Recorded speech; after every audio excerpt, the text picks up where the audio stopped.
Hello sa inyong lahat. Kamusta po kayo? Panibagong pahina na naman ang ating talakayin, panibagong araw. Ayan, ang ating topic ngayon nagmumula sa Psalm chapter 7 verse 11 to 12. Ayan, ang title ay God the Righteous Judge, ang Diyos ang makatarungang hukom. Pagbasa sa kasulatan, Psalm chapter 7 verse 11 to 12 NIV. Para sa natin sa Tagalog, ang Diyos ang matuwid na hukom sa isang Diyos na nagpaparusa araw kung ang masamay hindi nagsisisi, hahasain niya ang kanyang tibak,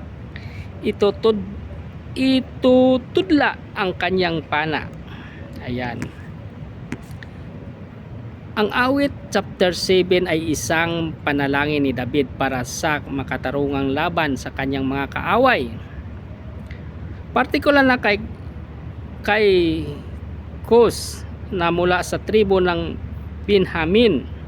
Dito inilantad ni David ang kanyang malinis na budhi sa harap ng Diyos at inaasam niya ang ipaghihiganti siya ng Diyos laban sa mga gumagawa ng kasamaan. Ang mahalagang mensahe ng kabanatang ito ay ang Diyos ang makatarungan, hindi siya bulag sa kasamaan.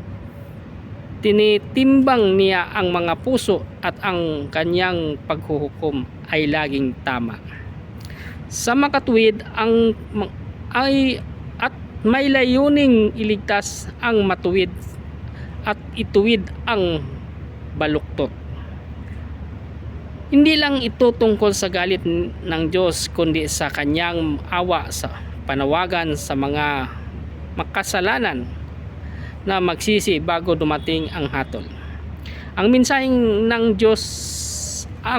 ng ating Diyos ay hustisya ng Diyos, hindi lang natutulog. Kanyang awa ay bukas sa pagsisising, ngunit ang kanyang hatol ay tiyak sa mga nagpapatuloy sa kasamaan. Sa awit chapter 7, nagpapakita ng dalawang mukha ang Diyos sa kanyang hustisya at ang kanyang awa. Si David ang tumatayong bilang isang taong umaasa sa Diyos bilang kanyang tagapagtanggol. Habang inaamin ang katotohanang darating ang matuwid na paghuhukom ng Diyos sa mga hindi nagsisisi. Ayan, salamat sa Diyos. Amen.